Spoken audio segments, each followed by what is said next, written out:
O poder da significância. Dr. Jim Richards.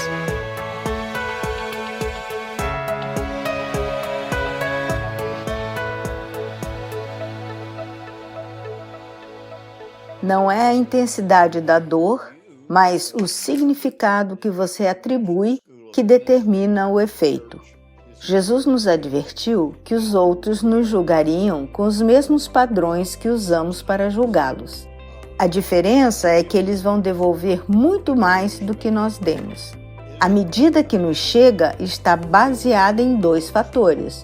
O primeiro é o significado que atribuímos ao evento. O segundo são os nossos motivos quando fazemos essas mesmas coisas. Quando medimos algo, dando-lhe valor, tamanho e significado, então essa medição determina o seu efeito sobre nós. O efeito do comportamento de outra pessoa tem pouco a ver com a sua intenção, mas tem tudo a ver com o nosso julgamento ou como o medimos. As pessoas podem agir sem má intenção, mas pode ter efeitos devastadores. Mesmo quando as pessoas agem com a intenção de fazer o bem, isso pode criar uma quantidade enorme de dor.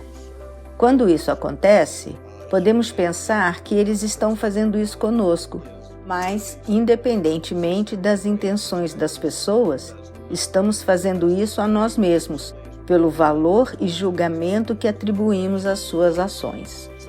Não é a intensidade da ofensa que determina a dor.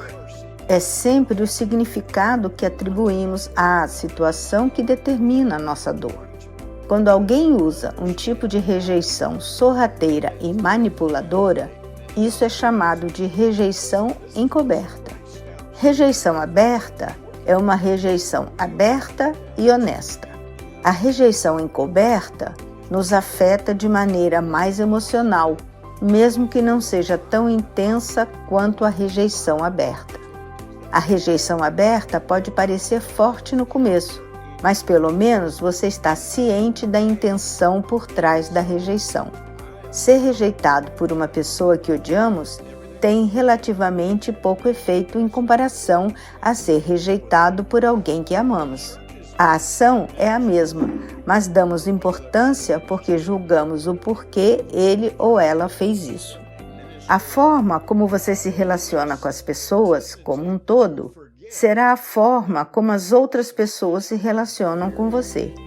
Isso passa para o reino onde não tem nada a ver com a forma como alguém responde a você, mas sim em como isso afeta você em seu próprio coração por causa do significado que você atribui.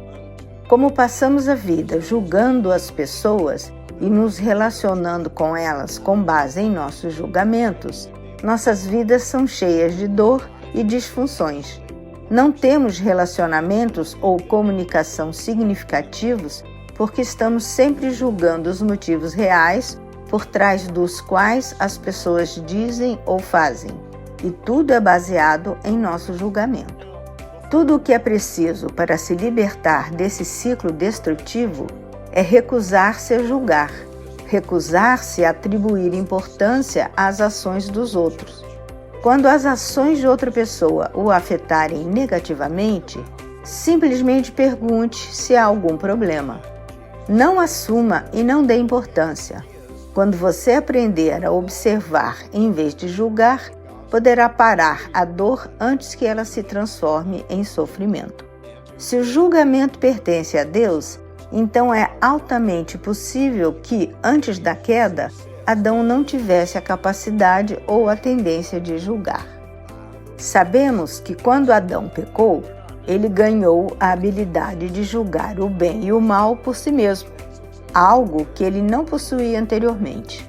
A capacidade de julgar fazia parte da oferta destrutiva de Satanás.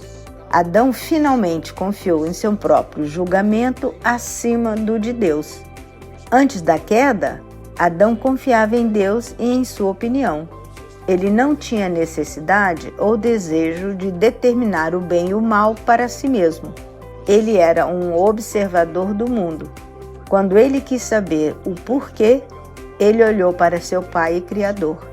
Não havia necessidade de julgamento porque não havia medo. Quando Adão caiu, ele se tornou temeroso por natureza. Sua autoestima despencou e ele não confiava mais no que Deus dizia sobre qualquer coisa. Ele se tornou o Deus de seu próprio mundo e, como Deus, reservou-se o direito de julgar por si mesmo.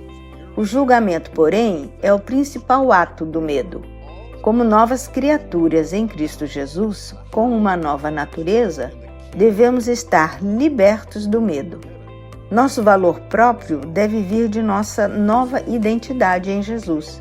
Como discípulos do Senhor Jesus, devemos confiar em Sua palavra.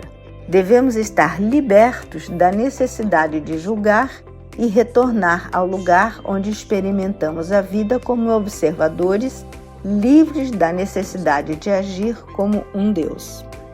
Jesus disse: "Pelos seus frutos os reconhecereis. As pessoas colhem uvas dos espinheiros ou figos dos cardos? Da mesma forma, toda árvore boa dá bons frutos, mas toda árvore ruim dá frutos ruins. Uma árvore boa não pode dar frutos ruins, e uma árvore ruim não pode dar frutos bons." Mateus 7, de 16 a 18, da NVI. Esse princípio se aplica a todos. A única maneira que temos de conhecer as pessoas é por seus frutos. A fruta é a única coisa observável, e a fruta é algo que cresce com o tempo. Não é um único evento, um erro ou mesmo nossas ações atuais. Nosso fruto é nosso histórico, e é tudo o que todos sabem sobre nós. Conhecer nosso histórico, no entanto, não dá a ninguém o direito de fazer um julgamento sobre nossos motivos em qualquer situação. Não justifica todas as suas críticas. O histórico de uma pessoa simplesmente nos fornece dados observáveis e mensuráveis para que possamos usar de sabedoria ao nos relacionarmos com ela. Não nos dá o direito de tratá-la sem amor e respeito. E certamente não significa que as pessoas não possam crescer e mudar. Isso simplesmente nos diz o que eles tendem a fazer.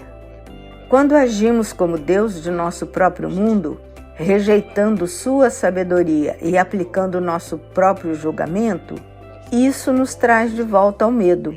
E nossos medos tendem a nos levar a confiar em nosso julgamento e não no de Deus.